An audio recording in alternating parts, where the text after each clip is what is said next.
Hello, welcome to the sideboard here at the StarCityGames.com Open Series in Columbus. I'm Nick Miller alongside Riley Curran. How you doing?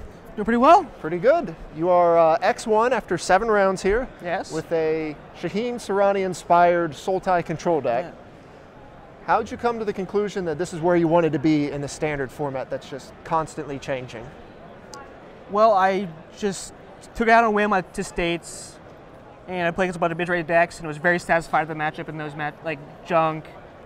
Abzan, Mardu. Right.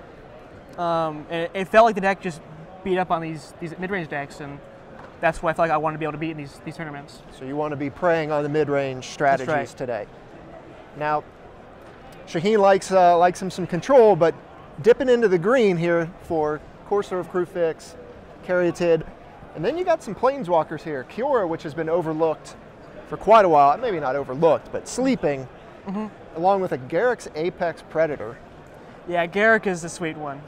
I saw you got to play him on camera, Yeah. and normally when that happens, you win the game. Yeah. I may have gone for the gusto a little bit when I saw it on the scry. I was able to minus my first Kiora, draw a second Kiora, minus that Kiora, play Garruk, and minus it. I should have just minus Kiora, play Garruk, and had Hero's Downfall up. But for the camera, I had to live it up. Right, I believe Cedric said something along the lines of, that's the greatest turn I've ever seen. Not known to hyperbole, but yeah, the things this deck does when you have the interactions between Kiora, Corsair, and like the Scry lands, or when you're filtering array lands to play more lands and get like the multiple deck interactions off Corsair. You get to see so many cards. Yeah. And what I think really ties it all together is this 8-card package of character Corsair, because the deck's kind of slow, and they offer early bodies against these aggressive starts, and all you need to do is get to it's a point in the game where you can have 5-6 mana play, where you can cast 2-3 mana spells at Sultai Charm, Downfall, just being able to play 2 spells in a turn, or to power up Dig Through Time, which is just an absurd magic card. Right, that is the card where you've really just been pulling ahead in the matches I've seen. You get all your mana out, you got all your dudes in the way, then you just find whatever you need. Yeah, just trade 1 for 1, 1 for 1, and then eventually you cast this Dig Through Time, and you find these powerful cards like Aether Spouts, with Silence of Believers, Garruk, where they're cards that are worth more than their one card often. Especially Silence of the Believers, you pay 7. And right, when you have the plethora of mana that this deck allows you to have, Silence of the Believers is just a super blowout. I saw you take care of like an active Xenagos as well as another creature with it. So and the only reason I was able to set that up is because I was able to Aether Spouts 4 attacking creatures a couple turns prior. He plays out Xenagos into a guy, and then I have 7 mana available to hit guy on Silence of the Believers. Right, just buys you enough time to set up. And then during that time, I had Corsair in play to set up my mana. Right, just super important. Just generating value the whole time. Prognostic Sphinx, you got 3 of, was sort of like the go-to finisher in the block decks. You've brought him back where some people have said it's not quite where you want to be, but in this style, not pure control, not like Perilous Vault and all that stuff.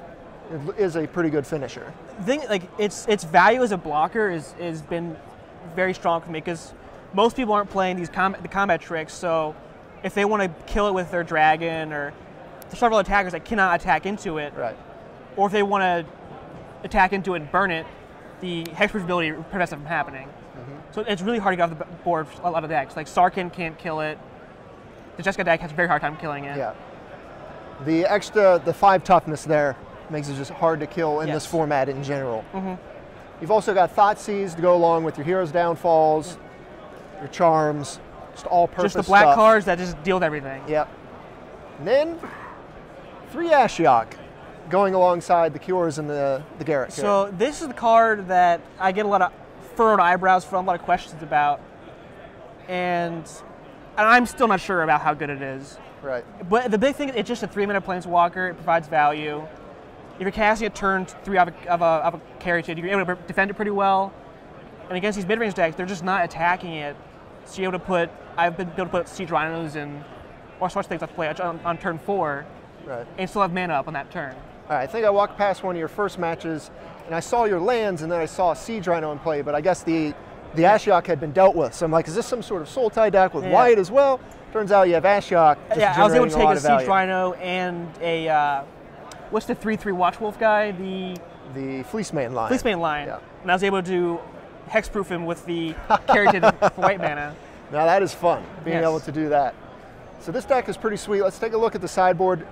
Shaheen was very adamant on not losing to the red decks. Yeah, his sideboard had 3 more Nihilation Disciples in it. And I looked at the sideboard, I don't play a lot of standards, so I just looked at it like, this looks like way too much. And so I cut those Nihilation Disciples, like, yeah, I probably won't need it. I got all these removal spells. And then I play against the deck, Boss Sly in round 5. Right. And I realized, holy crap, I've made a terrible mistake. You've got to have multiple pieces of hate against that deck. I was fortunate enough to draw 2 Drown in Sorrow on both my Pool Sport games. That was the only chance I was winning. Right. So you've got the 4 Drown in Sorrow, you got a Freakus Cure, triple Bile Blight, just a ton of removal. Ton. And of course you've got an Extinguish All Hope, which is an interesting choice here. To be honest with you, after I cut the Disciples, I was at the players' meeting, looking at someone's binder, and I'm like, oh hey. There we go. It's a Wrath. It doesn't kill my coursers, which is not irrelevant. Right. You get to generate a little bit of value while clearing the board. Yeah. You've got 1 and Unravel the Ether. Oh, that was Shaheen's thing. He wanted to be able to deal with gods, and I did board it against my opponent playing Zenith Ghost in the 4th rounds. All right. So you can just completely get rid of the god, and then 2 Dissolves, and then a Disdainful Stroke as counter magic to come in. Yeah, you're just trying to trade up on mana, counter their Siege Rhinos, their Planeswalkers. Okay. So what all have you played against today, and what has given you trouble? I've played against the Abzan midrange twice, and that matchup felt really strong because they're just not pressuring you. They were playing the bigger version, so they're playing charactered into something else. So they can be tied to my Ashiok and run away the game that way. Okay. I played against the Jeskai deck where this plethora of removal I had access to, they just couldn't stick a threat against me a lot of the time, and then you should have reloading with Thick Through Time. And it's harder to pressure life total with you have Courser Crew Fix gaining life the whole way. Oh yeah. And the blocking on Practice Sphinx is excellent in that matchup. I played against the Boss Sly deck where I had to get very, very lucky. Right. Squeeze it out.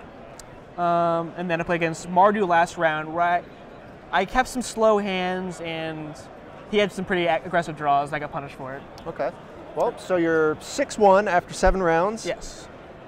You've already rattled off a PTQ win this season. You started GP Nashville very strong. Yeah. So you've got some momentum here. You got a couple rounds left. How you feeling?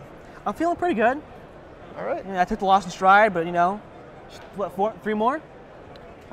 4? 3? I don't know. I have no idea. That's hard. It's a huge tournament. Well, Riley, thanks for sitting down with me, man. Thanks for having me. Stay tuned all weekend long for the action here at Columbus at StarCityGames.com.